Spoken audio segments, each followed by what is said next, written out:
Hola, ¿cómo están?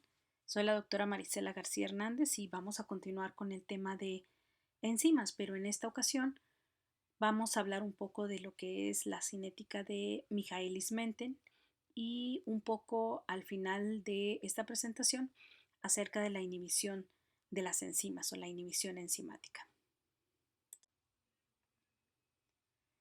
La cinética de Michaelis-Menten podríamos decir que es un modelo que explica la mayoría de las características de las reacciones que son catalizadas por enzimas.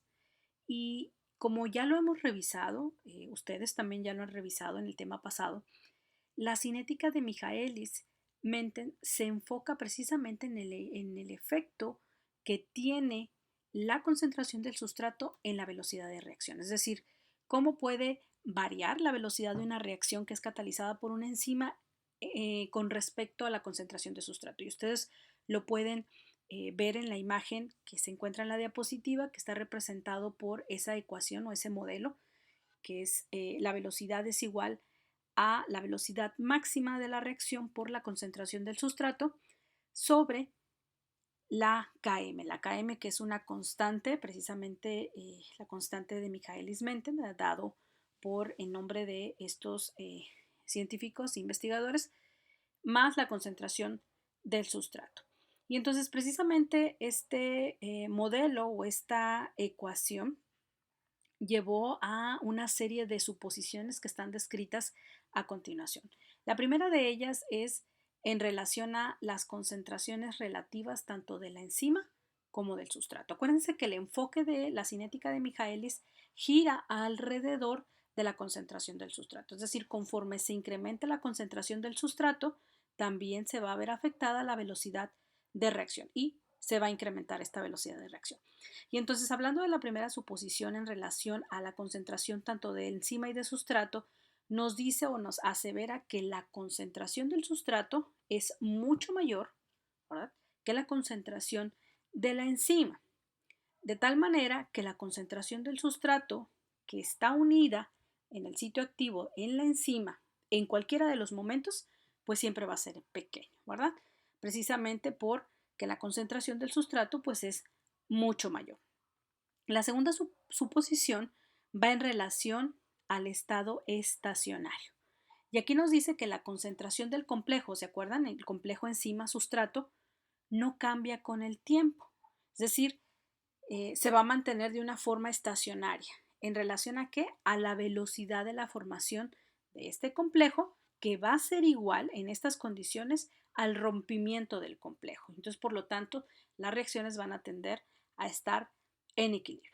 Y la tercera superposición o la suposición va en relación a la velocidad inicial de la reacción, que es un parámetro como tal importante y que es utilizado precisamente para evaluar una reacción enzimática. ¿Cómo se mide? Se mide en el momento, la velocidad inicial, en el momento en que el sustrato se pone en contacto con la enzima. Por lo tanto, la concentración del producto de dicha reacción pues siempre va a ser pequeña, ¿verdad? Estas son las tres suposiciones que se derivaron precisamente del modelo que explicaba en su momento Michaelis-Menten. Ahora, en esta imagen vamos a ver nada más cómo se comporta precisamente una enzima que sigue la cinética propuesta por Michaelis-Menten. Podemos ver en la eje de las X la concentración de sustrato y en el eje de las Y pues la velocidad de reacción. Y entonces dijimos que el enfoque de Michaelis-Menten era conforme se incrementaba el sustrato, como ustedes lo pueden ver, ¿verdad?, a través de esta curva, se va a incrementar ¿qué? La velocidad de reacción. Y entonces vienen dos conceptos importantes, o tres conceptos más bien dicho importantes, en lo que es una cinética enzimática. Número uno, la Km, esta constante que es específica para cada enzima. La Km tiene varias, digamos, definiciones o descripciones que ahorita vamos a ver a continuación. Pero bueno, podemos ubicar dónde está la Km, podemos ubicar también otro concepto importante que es la velocidad máxima, que ya habíamos dicho que es la velocidad que va a alcanzar la reacción, ¿verdad? Hasta en el punto, ¿por qué una velocidad máxima? esta se va a presentar cuando los sitios activos se encuentren saturados, los sitios activos de la enzima en relación a la unión con el sustrato. Es decir, esta reacción va a alcanzar su velocidad máxima. Y la mitad de esa velocidad máxima también es un concepto importante dentro de la cinética. Lo podemos ver como velocidad máxima sobre 2. Ahora, ahorita comentábamos que la Km es una constante, ¿verdad? O una característica específica para cada enzima. ¿Por qué es específica? Porque precisamente la Km nos da la idea o nos refleja la afinidad de una enzima. ¿Y a qué nos referimos cuando hablamos de la afinidad de una enzima? Es digamos, la tendencia que va a tener, acuérdense que enzima sustrato, ¿verdad? Se va a unir en su sitio activo, la tendencia que va a tener eh, la enzima por unirse al sustrato. A eso se refiere con afinidad. Y entonces también la podemos describir a la Km, ¿verdad? La constante de Michaelis, como la concentración de sustrato a la cual la velocidad de reacción va a ser igual a la mitad de su velocidad máxima. Y ahorita lo vamos a ver en la gráfica. Ahora, ¿qué información importante nos da la Km? Sí, ya sabemos que es una característica que nos define a una enzima, si es muy afín o menos afín al sustrato, ¿verdad? Y ya también conocemos la descripción como tal si estamos hablando desde un punto de vista de una descripción gráfica. Y entonces la Km o una Km pequeña o una Km baja nos va a decir que esa enzima tiene una mayor afinidad por un determinado sustrato. Si la Km es grande o es alta, nos va a decir que esa enzima tiene una menor afinidad por ese sustrato. Y entonces vámonos a la imagen de la derecha. Pueden ver, ya lo hemos visto, la concentración de sustrato en el eje de las X, en el eje de las Y la velocidad de reacción. Y entonces ahí podemos observar la cinética de dos enzimas. El sustrato es el mismo. ¿Qué es lo diferente? Son dos enzimas, la enzima en azul y la enzima en color rojo. Y entonces ustedes se pueden dar cuenta aquí las KMs de cada una de estas dos enzimas son diferentes. ¿Cuál es la Km más pequeña? Es la Km1, es decir, la que corresponde a la enzima en color azul o enzima 1. Es una Km pequeña, ¿verdad? Entonces, si vamos a la descripción, dijimos que la Km es la cantidad de sustrato, ¿verdad? Con respecto al eje de las X, la cantidad de sustrato que se requiere para llegar a la mitad de la velocidad máxima, es decir, velocidad máxima sobre 2. Entonces, si ustedes comparan la Km de la enzima 1 con respecto a la Km de la enzima 2, podemos ver que se requiere mayor cantidad de sustrato, ¿verdad? Para la enzima 2 para alcanzar la mitad de la velocidad máxima. Km1 es más pequeña, Km2 es una Km más grande o más elevada. La Km1 muestra que la enzima 1 es más afín al sustrato. La enzima 2, por tener una Km mayor, es menos afín al sustrato. La velocidad de una reacción es precisamente proporcional o directamente proporcional a la concentración de la enzima, es decir, si la enzima, a la concentración de la enzima, porque el sustrato no es limitante. Entonces, si se reduce la concentración de la enzima, también se va a disminuir la velocidad inicial y por lo tanto también la velocidad máxima. ¿Sí? Eso significa que es directamente proporcional. Ahora, dentro de la cinética también podemos hablar de reacciones de orden de reacción, ya sea de primer orden o pueden ser también reacciones de orden cero. Enfoquémonos en la imagen de la izquierda, nuevamente es una cinética de acuerdo a Michaelis, ¿verdad? Y esta cinética podemos ver aquí dentro de la misma cinética cuando se trata de una reacción de primer orden. ¿Cuándo va a ser una reacción de primer orden? Cuando la concentración del sustrato, si nos ubicamos en el eje de las X, es mucho menor que la Km. Podemos visualizar en la gráfica dónde está situada el punto de la Km, ¿verdad? Km y podemos también ver la velocidad, la mitad de la velocidad máxima. Entonces, cuando la cantidad de sustrato es menor que la Km, es decir, todo lo que es de la Km hacia abajo, es decir, hacia el cero, la velocidad de reacción es directamente proporcional. Y eso lo podemos observar en esta gráfica. Si ustedes se fijan, partiendo del cero, que vendría siendo todo lo que está por debajo del valor de Km, la curva es proporcional, es decir, conforme se va incrementando el sustrato, la velocidad también se va a ir incrementando. Y entonces ahí podemos decir que es una reacción de primer orden, ¿verdad? ¿Por qué? Porque la velocidad de la reacción es directamente proporcional a la concentración de sustrato. Ahora, ¿cuándo es de orden cero? Cuando la Km esté por arriba, es decir, todo lo que esté por arriba de la Km, es decir, del punto donde ustedes pueden ver Km hacia su derecha en relación al sustrato, la velocidad de reacción no va a ser dependiente precisamente de la concentración del sustrato, es independiente y por lo tanto es de orden cero. Ustedes pueden darse cuenta ahí donde está la Km, lo punteado, como la curva, ¿verdad? Ya no es directamente proporcional, sí se va incrementando, pero no depende precisamente de la concentración del sustrato. ¿Por qué? Porque precisamente puede llegar o va a llegar un momento en que los sitios activos se encuentren todos ocupados y entonces la velocidad de reacción va a tender a llegar a su velocidad máxima. Reacciones de primer orden por debajo del Km, reacciones de orden cero por arriba, la concentración de sustrato por arriba del valor de la Km. Ahora, esta misma gráfica que acabamos de ver en la imagen anterior, es decir, esta cinética también puede ser representada no solamente en esa forma hiperbólica, sino también en forma de una línea recta. Y a esta representación se le llama la gráfica de Lineweaver-Burk o también conocida como la gráfica de dobles recíprocos. Ahora, ¿por qué el interés de representarlo de una forma diferente?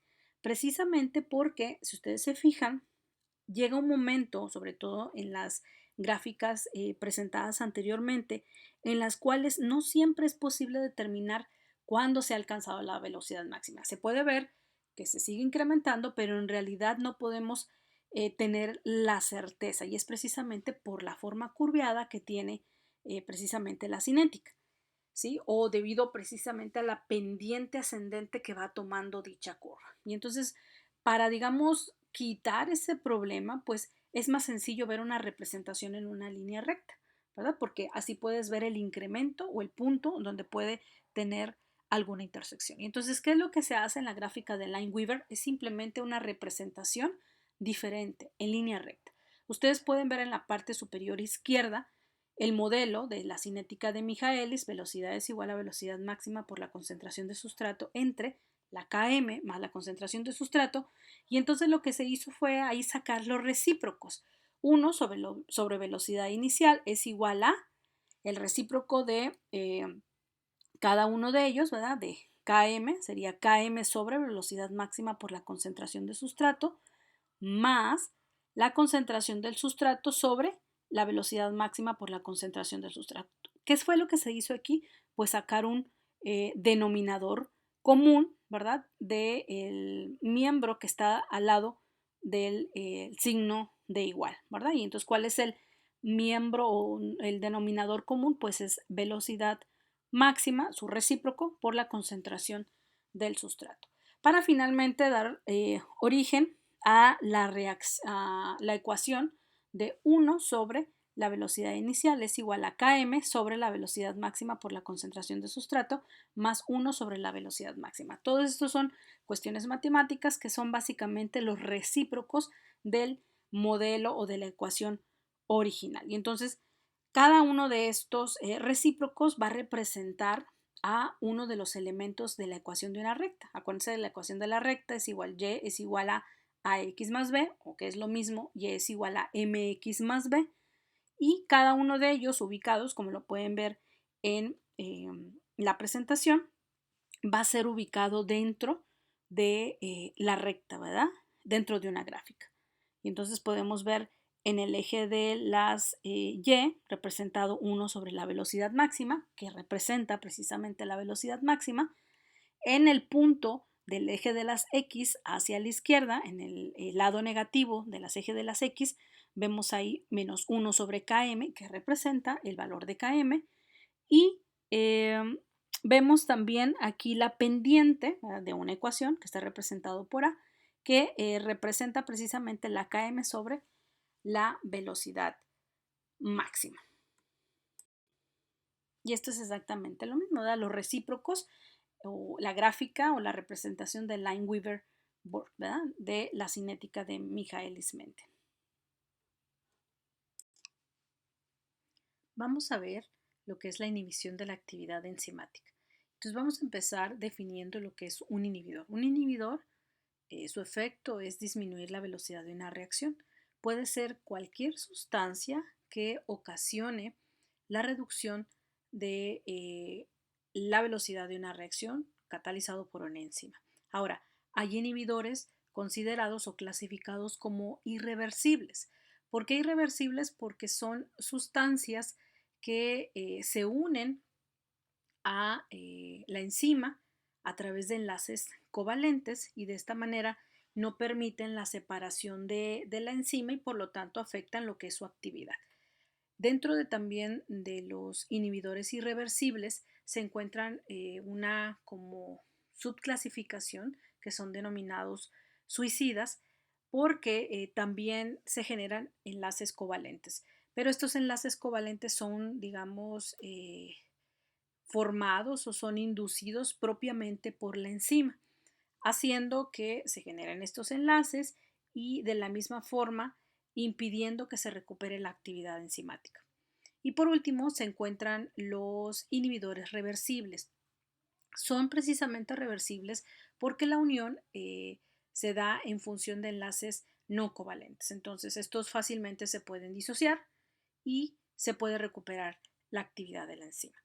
Ahora, dentro de los diferentes tipos de inhibición podemos definir que hay una inhibición competitiva y una inhibición no competitiva.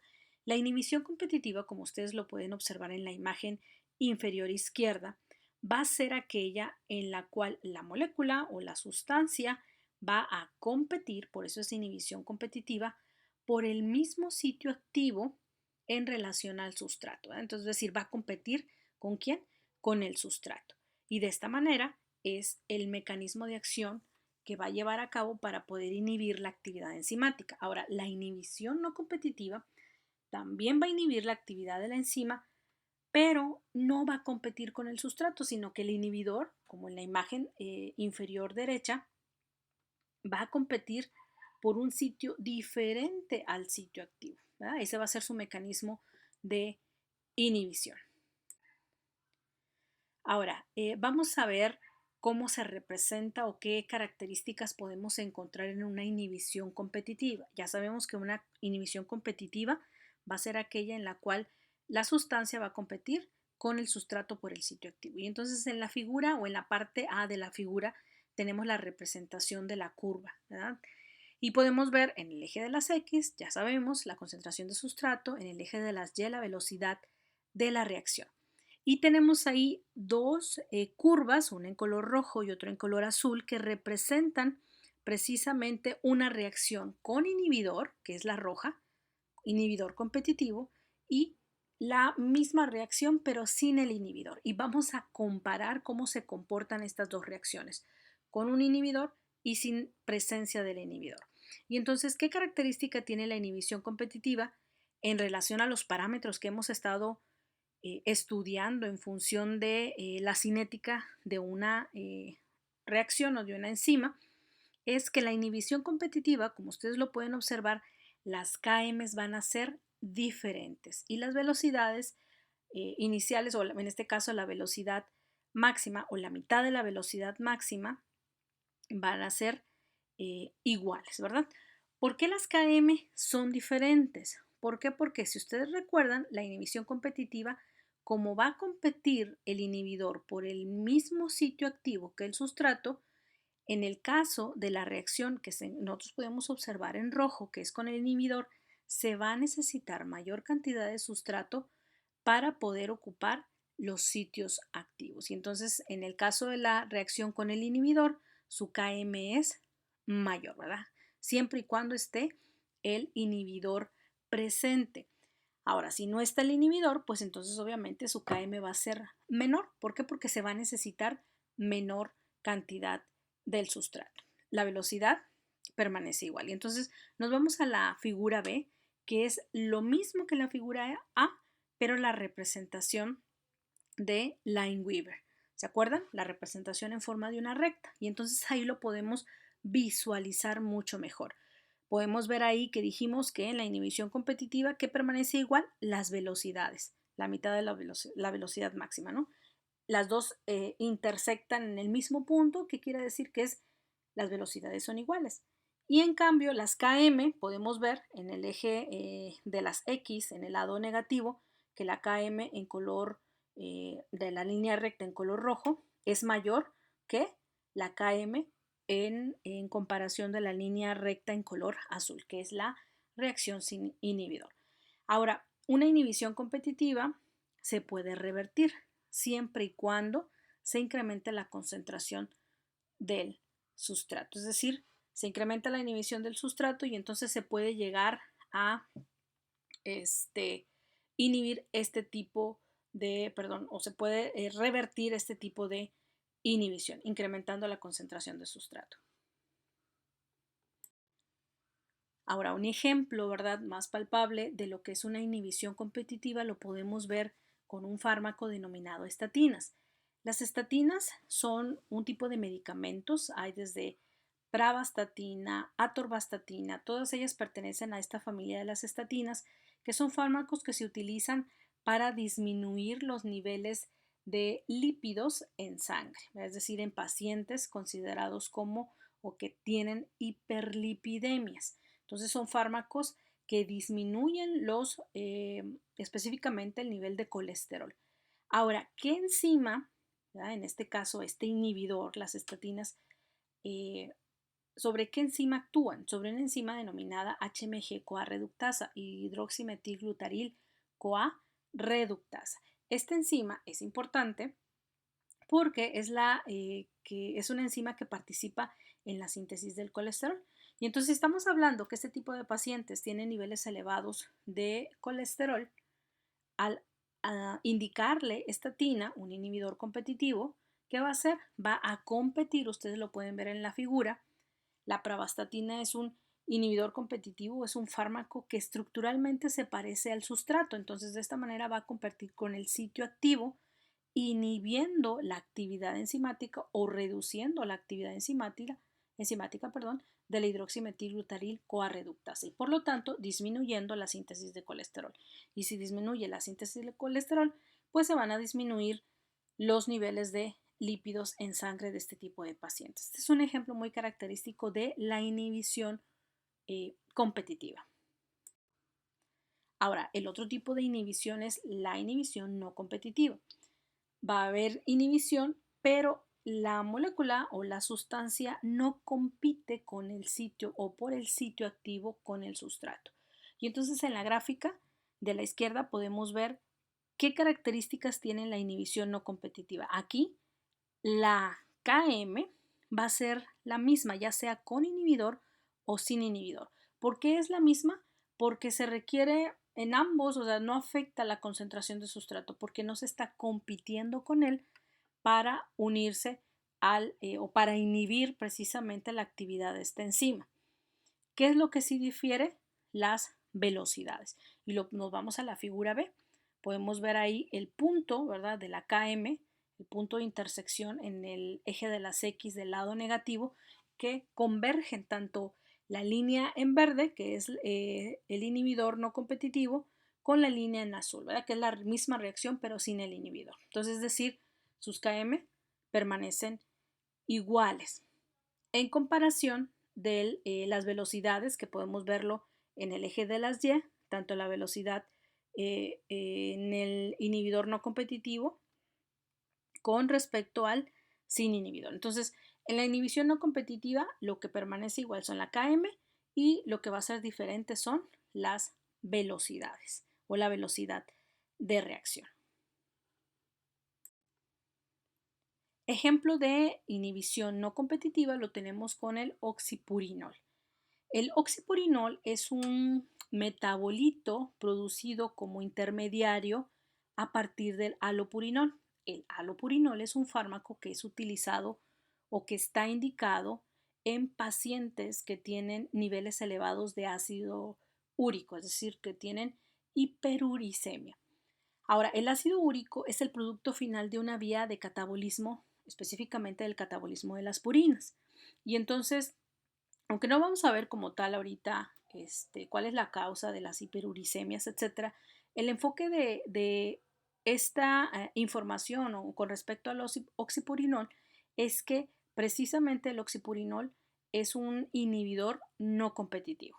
En el caso del alopurinol, es un fármaco competitivo que compite, válgame la redundancia, con la hipoxantina y con la xantina, que ustedes pueden verla en la imagen, que son los sustratos de la xantina oxidasa, para producir finalmente ácido úrico. Y entonces la función o el mecanismo de acción del alopurinol es competir o inhibir competitivamente a las xantinas oxidasas. Si las inhibe, pues entonces el ácido úrico ya no se va a producir o se va a disminuir su producción.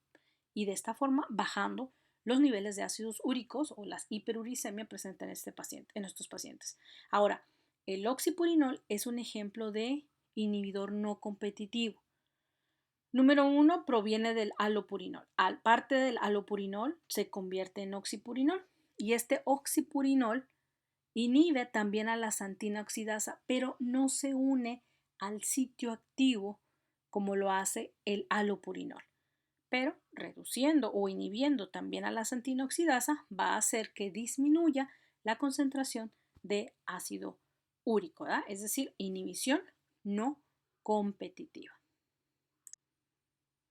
Y por último, vamos a ver, como ya lo revisamos ahorita con los ejemplos anteriores a nivel de las estatinas, inhibidor competitivo, el alopurinol, inhibidor competitivo, y el oxipurinol, inhibidor no competitivo, vamos a ver que existen muchos fármacos, y ustedes lo van a ver posteriormente también, sobre todo cuando lleven farmacología, que son inhibidores enzimáticos.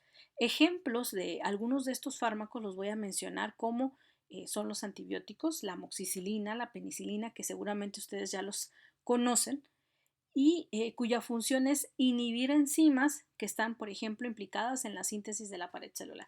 Pared celular, que si ustedes recuerdan, son las que tienen las bacterias. Entonces es un mecanismo de acción para poder tener su efecto antibacteriano, ¿verdad? O de antibiótico. Otro ejemplo son, como sucede con el captopril o enalapril, que son fármacos vasodilatadores. La enzima que inhiben es una enzima llamada ECA, enzima convertidora de angiotensina, que participa en la conversión de 1 a 2 de la enzima convertidora de angiotensina del 1 a la enzima convertidora de angiotensina 2, ¿verdad? Estas enzimas tienen un papel como vasoconstrictores y entonces al verse inhibidas la función de estas enzimas, pues obviamente la función contraria es ser vasodilatador. Precisamente este tipo de medicamentos, el captopril y el enalapril, se indican en pacientes hipertensos. Y por último, el ácido acetilsalicílico, también conocido como aspirina, es un fármaco que puede actuar como un inhibidor enzimático. ¿Sobre qué enzima es la que actúa? Sobre una enzima llamada COX, denominada, ese es su nombre como corto, su nombre largo, ¿verdad? O conocido es la ciclooxigenasa. Y el ácido acetilsalicílico es un fármaco que se utiliza para inhibir la síntesis de las prostaglandinas y los tromboxanos, que son moléculas importantes que van a ver más adelante que participan en la respuesta, por ejemplo, en la inflamación o en el dolor, ¿verdad? Que esa es básicamente la función del ácido acetil salicílico.